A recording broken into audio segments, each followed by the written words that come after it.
자, 그러면 우리가 이제 성공적인 선택을 해야 됩니다. 성공적인 사업을 위해서 선택을 해야 되는데 이제 무엇부터 해야 될지 볼까요? 자, 건강한 조합이라는 건 집행부가 사업 의지가 있어야 되겠죠. 첫 번째로.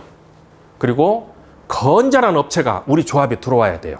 날라리 들어오면 안 됩니다. 여기 와서 연습할 시간 없어요.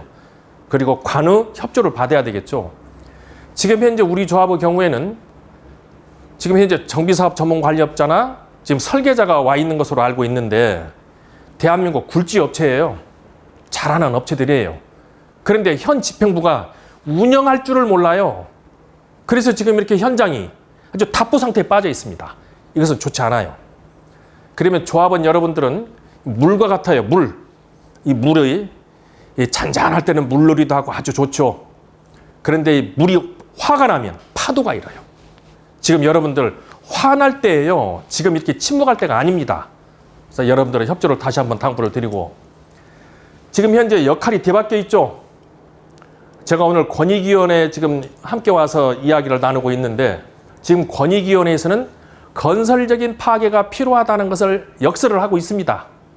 그런데 권익위원회에서만 일을 하는 것은 아니에요. 여러분 모두가 함께 일을 해야 돼요.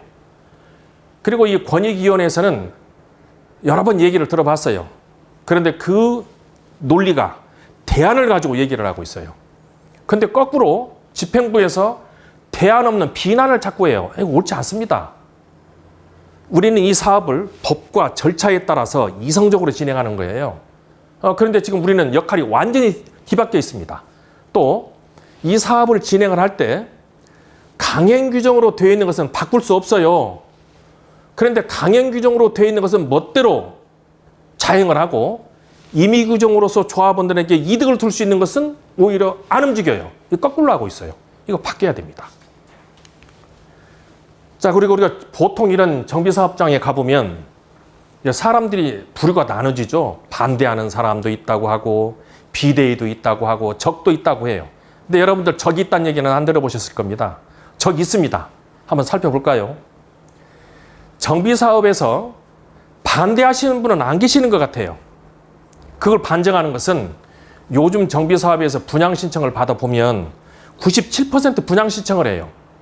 그러면 3%의 경우에는 너무나 집이 많으신 분 또는 합산을 하시는 분들, 이런 분들은 분양 신청 안 해요.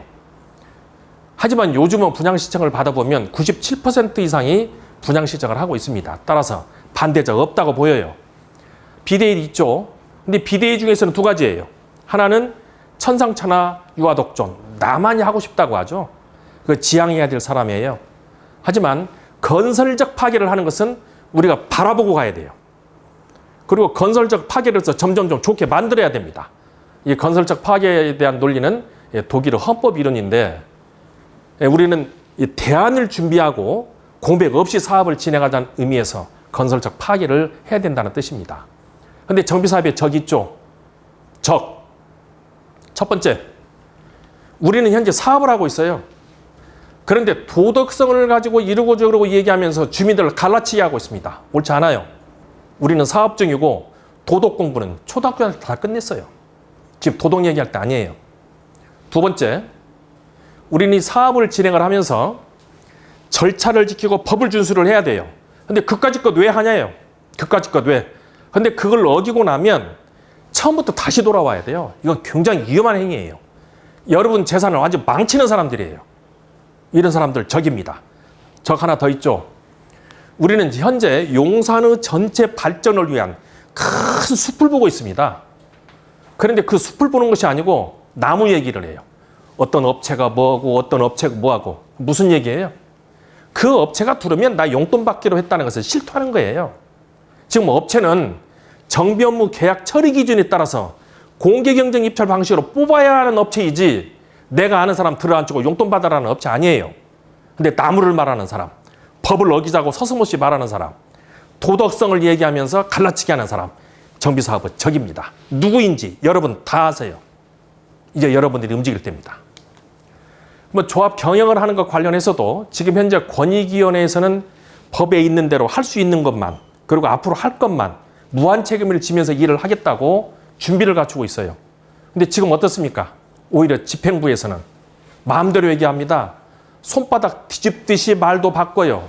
아니면 말고라고 얘기합니다. 이렇게 해서 여러분들 안정적인 사업 진행 되겠습니까? 우리가 한번 심각하게 고민 한번 해주고 이제는 고민해서 끝나지 마시고 행동으로 옮길 때가 됐습니다. 여러분들 고민해 보세요. 자, 그런데 요즘은 도시민주환경정비법이 발효된 이후 시간이 20년 정도 세월이 흘렀죠. 그러면서 많은 변화가 있었습니다. 처음에 이 도시민주환경정비법이 시작이 될 때는 이제 업체들이 그 지역에 들어가서 소위 말하면 다루기 편한 사람을 만나서 사업해 보십시다. 그리고 술 한잔 잡수시고 용돈도 좀 받고 이런 일 있었죠. 그러다 다 잘못됐어요. 살아남는다 해도 그런 조합의 경우에는 이제는 해임하자는 쪽으로 자꾸 돌아서고 있어요. 이유, 이제는 공개하고 공유하는 사회가 돼서 인터넷 발달로 인해서 모든 것이 알려졌습니다. 그러다 보니 이제 소비자들이 똑똑해졌어요. 그래서 이제는 이 사업을 업체를 중심 사업 진행하는 것이 아니고 조합원을 위한 사업으로 전환이 되고 있습니다. 여러분들도 여러분들을 위한 조합을 위한 사업을 진행하는 것에 대해서 부정하는 분은 안 계시겠죠. 그러면 행동으로 옮겨주십시오. 지금 그래야 할 때입니다. 또 여러분들은 시간을 한번 따져볼까요? 우리는 보통 시간을 세 가지 시간이 있다고 얘기하죠. 과거와 현재와 미래라고 얘기합니다. 여러분도 그렇게 생각하세요? 시간은 하나밖에 없습니다. 과거는 이미 벌어진 일이고 바꿀 수도 없고 돌아갈 수도 없어요. 이건 그냥 사실로 역사로 더 이상 손댈 수 없는 그런 관계예요. 미래는 아직 다가오지 않은 것으로서 그냥 생각 속의 시간이고 다가올 것이라는 막연한 기대입니다. 그러면 여러분에게 시간이라는 지금이에요. 지금. 지금만이, 현재만이 여러분에게 주어진 시간이죠. 그런데 지금 현재 우리가 생활을 하면서 나는 어떤 의사결정을 해야 될 것인가에 대해서는 평상시 생활할 때도 고민을 해보세요. 우리는 과거의 기억 중에서 좋은 기억도 있고 씁쓸한 기억도 있어요. 그러면 좋은 기억을 내 마음속에 다듬어 넣으면 내 자긍심이 높아져요. 그리고 그 자긍심을 바탕으로 미래에 실현 가능한 것을 선택을 하면 여러분들이 목적으로 하는 것을 반드시 이룹니다.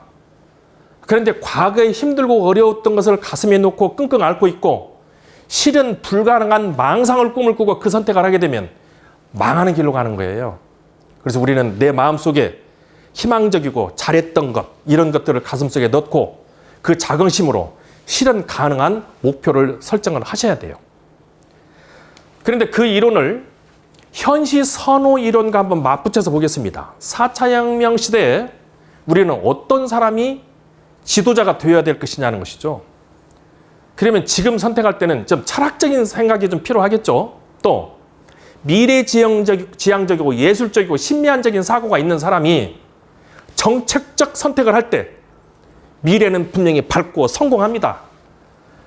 그런데 그런 것이 아니고 찰나의 즐거움만 느끼고 술도 징탕 먹고 내일이 없는 거죠. 또 마약도 하고 내일이 없는 거예요. 매음행위하고 내일도 없어요. 그리고 불법행위 서슴없이 합니다. 이게 내일이 없는 거예요. 이런 결정을 하게 되면 우리는 멸망의 길로 가는 겁니다. 지금 여러분의 조합부, 집행부가 어떤 결정을 하고 있다고 판단하십니까? 미래지향적인가요? 아니면 현실의 찰나만 보고 있나요? 우리는 무엇을 선택을 해야 될지 여러분이 이제는 실천에 옮겨주시기 바랍니다. 그러면 이제 향후 우리 조합에서 사업을 진행하게 될 집행부, 이분들은 이 사업을 진행을 할 때 의식이 좀 바뀌어야 됩니다. 이제는 모든 것이 밝혀지는 세상이 됐어요.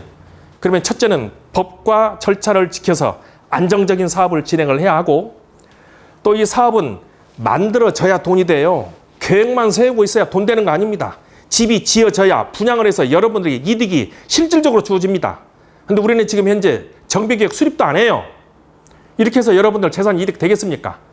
이렇게 사업을 극대화해야 되고 또 여러분들과 충분한 소통을 가질 수 있도록 준비를 갖춘 집행부가 되어야 되겠죠.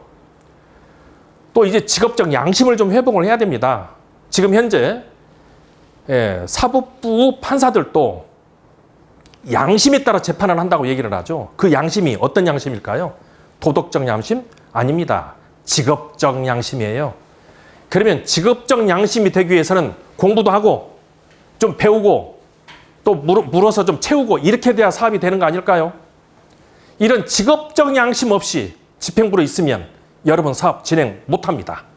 따라서 이런 의식으로 바뀐 분들이 집행부로 많이 오시고 그리고 또 찰나의 선택이 아닌 미래지향적인 선택을 할 수 있는 이런 구성이 되기 바랍니다. 지금 이제 당 조합은 현재 위기죠. 그리고 또 우리는 밖에서 그런 얘기 합니다. 해임을 하게 되면 사업이 지연된다. 지연될 수도 있죠. 하지만 이 대안이 있다고 말씀을 드렸습니다.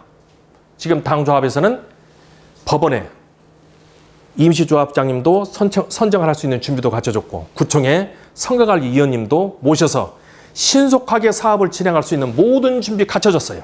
그래서 여러분들이 재산 증식이 될 수 있도록 대안도 준비했고 여러분들로 협력을 원합니다. 여러분들 이런 얘기 많이 들으셨죠? 고름이 살 안 됩니다. 고름을 짤 때는 아프게 피나게 짜야 결론이 나요. 여러분들 지루하고 너무나 긴 시간 동안 다툼이 있었고 힘든 거 압니다. 그러나 이번 한 번 더 무릎에 힘을 주고 일어서셔서 힘이 되어 주십시오. 그래서 이 정비창 이 지역이 용산의 메카가 되고 여러분들의 개발 지역이 이로 인해서 대한민국이 메가시티로 들어갈 수 있는 이 초단을 만드시기 바랍니다. 또 다음 기회에 좋은 이야기 나눠보도록 하죠. 고맙습니다.